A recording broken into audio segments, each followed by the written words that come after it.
Oke, Sobat Japaningka semuanya, sekarang telah sampailah kita di spot di mana tadi sering banyak disebut oleh Om Hao. Ya. Jembatan apa tadi Om? Gemblung. Gemblung. Gemblung. Nah, Ya. apa yang menarik dari jembatan ini Om? Ini ada dua ya, jadi ada ini gemblung tua, ini gemblung muda gitu Ya. boleh dibilang.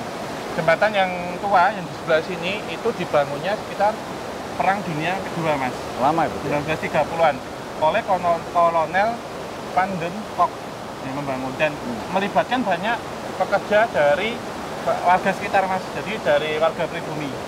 Kenapa demikian? Karena lokasinya ini tidak jauh dari Bandara Landasan Pacu Maguwo waktu itu.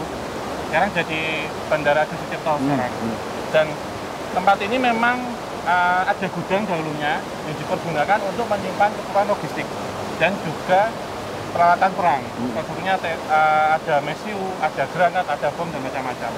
Dan dipergunakan untuk serangan yang nanti menjadi untuk agresi militer yang kedua Belanda, Mas, tahun 1949.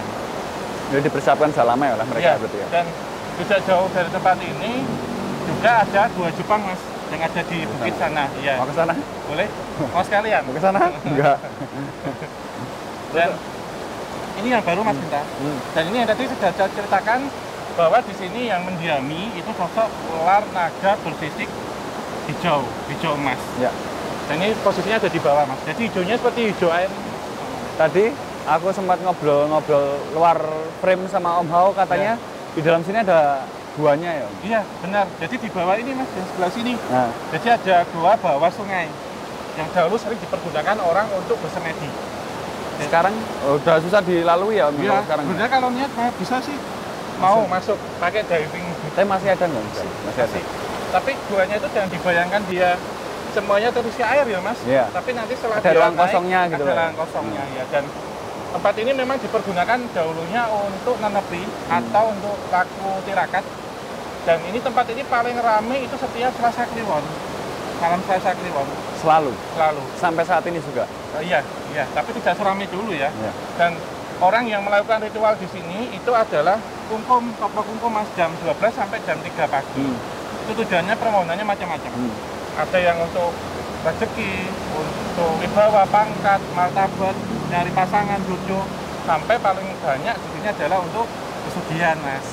Itu memang dibenarkan. Iya. Tapi kalau yang sampai dalam itu dia menginginkan apa Om sebenarnya? Rata-rata untuk jabatan, Mas. Jabatan? Iya. Yang sampai gua dalam loh? Iya. Dan kalau untuk pesugihan itu 3 hari paling lama, kalau nanti dapat balasan email, jadi diterima gitu. Tapi yang dibawa di sini adalah sesajinya macam-macam, Mas. Apa contohnya? Jadi ada seperti darah ayam hitam, ayam cemani, kemudian ayam ingkung, ayam putih ingkung, bunga-bungaan komplit, rokok seperti rokok lisong, dupa, kopi dan macam-macam. Dan biasanya setelah melakukan ritual itu, setelah kungkum itu, orang yang melakukan permohonan itu kemudian makan bareng-bareng. Tetapi apa, Mas, yang dimakan itu bentuknya adalah ayam, tetapi ayam tanda kutip nyawa manusia. Iya. Jadi nanti yang ditumbalkan siapa itu yang dimakan ayamnya itu secara energi, makan orang sebenarnya. Tapi beliau sesepuh di sini, terutama yang mendiami ini, senang-senang aja kalau ada orang yang datang ke sini? Iya, jadi ada yang negatif, ada yang positif. Jadi ada 2 nama yang saya dapat, itu Kiai Cukil dengan Kiai Jukil. Jadi berbeda. Ya. Kiai Cukil ini negatif. Ini adalah sosoknya seperti manusia gitu, tapi seperti makhluk amfibi. Yang mana beliau ini adalah memakan nyawa, dalam artian meminta tumbal. Tetapi kalau Kiai Jungkil ya, itu adalah sosok yang dahulunya itu adalah penyebar agama yang ada di sini. Makamnya di sebelah sana, Mas. Ada makamnya juga ya? Iya, jadi pronunciation-nya itu kadang keliru. Cungkil dan hampir sama. Dan Jungkil. Iya, hampir sama. Iya. Dan Cukil itu yang saya tanyakan bahwasanya Cukil itu adalah aku ki nyungkil nyawanya menungso gitu, Mas. Jadi saya itu mencungkil atau mengambil nyawa manusia, dalam arti bukan pencabut nyawa tapi yang ditumbalkan gitu. Dan satu hal lagi saya tanya, Mbah, kalau yang tanpa mediasi saya langsung tanya aja ya. Iya. Orang apa sih yang nggak bisa kena seperti ini, dalam arti untuk tumbal saya tidak bisa memakan orang dalam tanda kutip yang dia kalau muslim selalu kena air wudhu, berarti yang selalu bersembahyang apapun itu. Sholat. Saya tidak akan bisa menjangkau seperti itu. Dan ada sosok ular itu memang di sini, Mas, di bawah jembatan lama ini. Dan ini dahulunya ya Mas ya, kalau kita kembali ke 30-40 tahun yang lalu, kawasan ini disebut Gemblong. Gemblong itu adalah gila. Pekok. Ya. Pekok. Gemblong itu karena tempat ini ditakutin orang, itu selain memang dikenal angker dan lengket, juga tempat ini banyak begal, banyak perampok, sehingga udah lewat Gemblong. Oke, wong gemblung. Gitu. Hampir-hampir sama juga ya, Iya. jungkil, gemblung.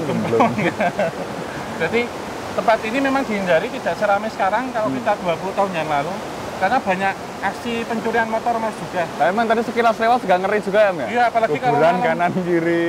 ada di apit kuburan kan, ada Iya. bukit terus jalannya turun gelap Iya. gitu.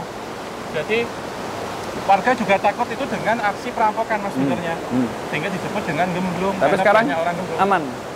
Ya boleh dibilang aman lah, Aman tidak lah ya. seperti dulu karena sudah dibuka, Iya. dikelola untuk tempat wisata, jadi Oke. sudah berkurang lah.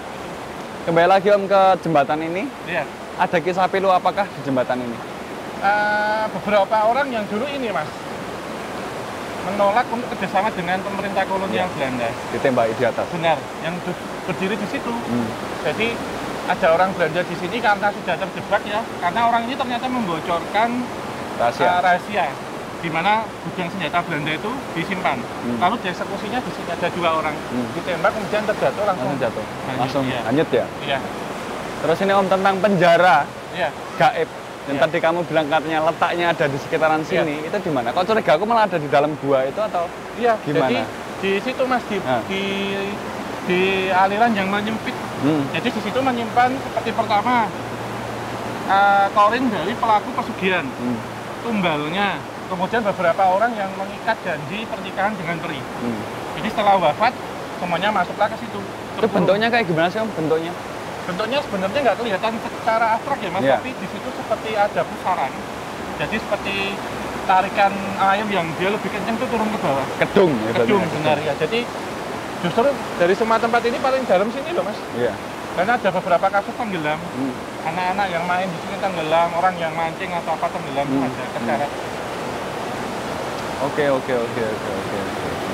Terus apa? Ada cerita lagi Om mau? Iya, sebenarnya Ketawa dia. kita mungkin agak ke sana ya. Jalan-jalan aja. Kita ke sini. Ke bawah jembatan Periceng 3.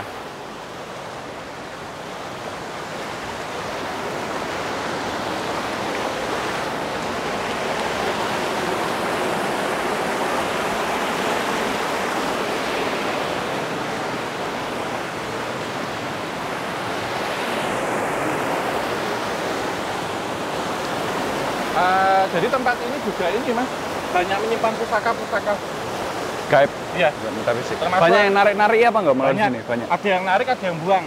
Sehingga tempat ini kemudian banyak terdapat sampah-sampah metafisika. Jadi kalau saya lihat orang mungkin begini, ada orang punya sesuatu ilmu yang dia sudah tidak memakai, dibuangnya di sini. Pelaku-pelaku kekayaan dibuangnya di sini. Pelet juga dibuangnya di sini. Kemudian pusaka-pusaka yang tidak dipakai dibuangnya di sini. Ya. Dan pusaka-pusaka yang sudah tidak terpakai ini kan sampah metafisika. Anehnya justru diburu orang pada narik Mas, dipakai.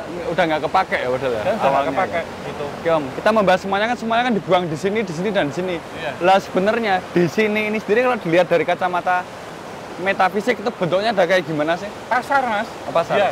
Jadi kayak pasar Minggu ya, Panmor gitu ya. Jadi ke sini tuh mau cari pesugihan ada, mau cari pusaka second ada, lowaan gitu. Jadi kenapa lowaan? Karena mahar yang diminta lebih murah Mas, Iya. jadi setengah pakai gitu. Terus nyari ilmu ada, macam-macam Mas, dan bisa tawar-menawar di sini. Peri-peri juga ada. Peri ada, tapi lokasinya di sana. Oh sebenarnya mah di sana. Iya, kita mau mungkin agak nyebrang sini, nanti kita pindah sana. Ya, Kita wes. mau lihat. Ya. Iya, yuk. Follow ya. Iya, ke sini.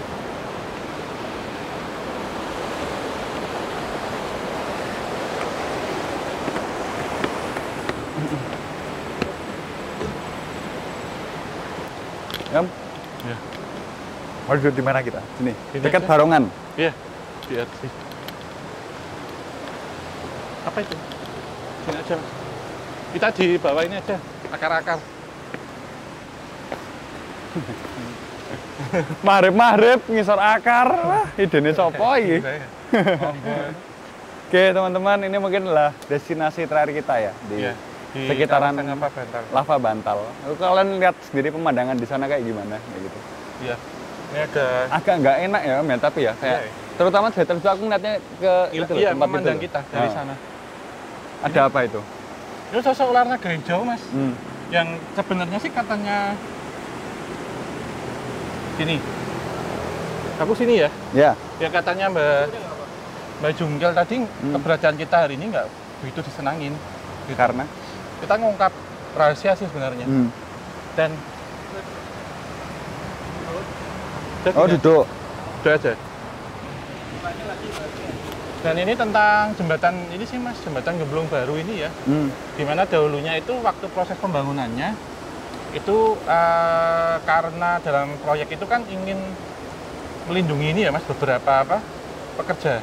Sehingga waktu itu memang ada kesepakatan dengan sosok astral yang di sini tukar-tukaran gitu, dalam artian ini kan daerah teritori makhluk astral yang mana sosok astral pun tidak mau tempat ini kemudian terpotong, terganggu atau apa-apa, sehingga diperlukan beberapa sesaji, Mas, beberapa sesaji yang ditanam di sini dan termasuk tumbal juga, tumbal hewan dan tumbal manusia. Padahal nggak panjang-panjang banget ya? Iya, negosiasinya alat gitu ternyata. Iya, alat. Dan karena ini melintasi jalan seperti ini, Mas, karena berkaca dari jembatan yang lama itu kan jembatan berdarah itu ya. Ini pun minta gitu dalam artian demikian. Tetapi meminta tumbalnya itu kemudian pikiran kita tidak dicor. Tetapi beberapa kasus-kasus kecelakaan yang terjadi di sekitar sini. Jadi baik di turunan ataupun di sebelah sana, Mas. Dikumpulinnya ke sini semuanya. Iya. Kecelakaan-kecelakaan tuh di atas ini. Terus ini kita sebenarnya sudah mendekati daerah teritori kawasan apartemennya para peri.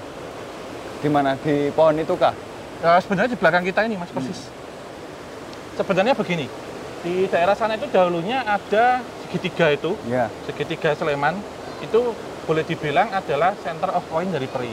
Tetapi karena proses seperti pelebaran jalan kemudian tergusur, dan dahulunya, Mas, beberapa orang yang lewat sini dini hari atau tengah malam itu biasanya menghindari lokasi ini. Karena?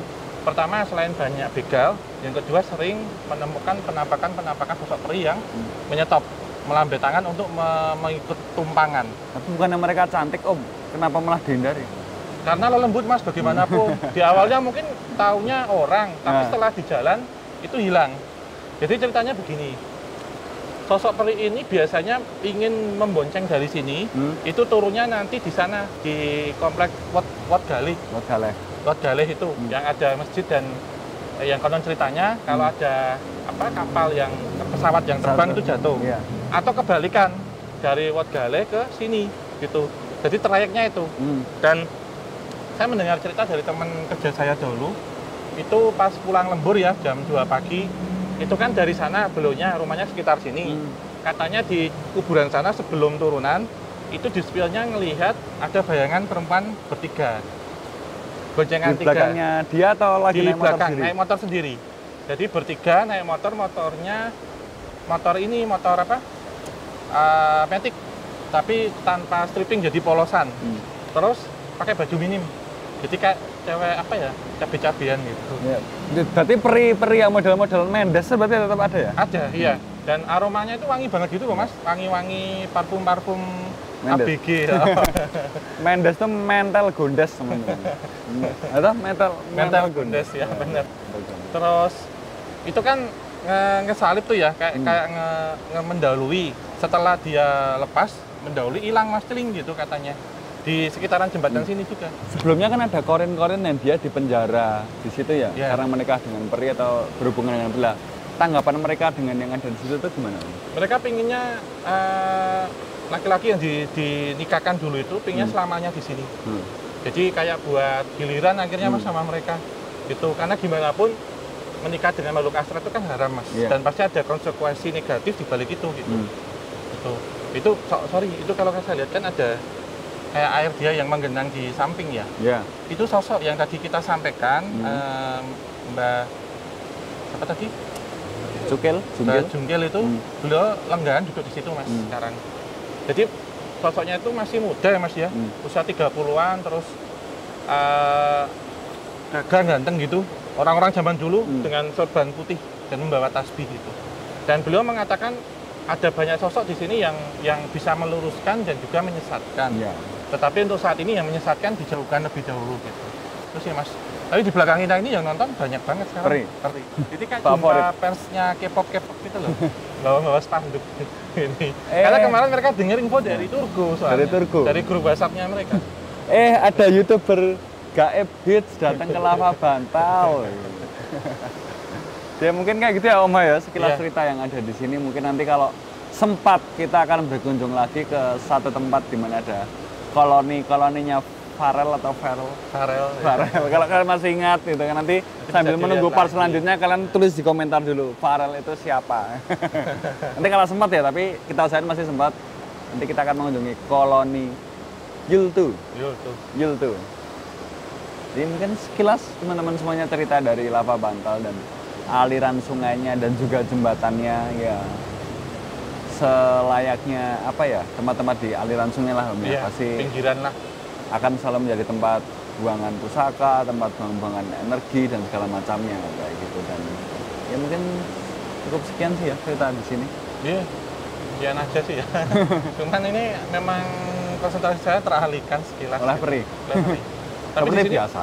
Peri-perinya ada kolosal juga sih Mas. Ada juga. Ya jalan kebun-kebunan gitu. Tapi cantikan mana? Selera atau memang ada?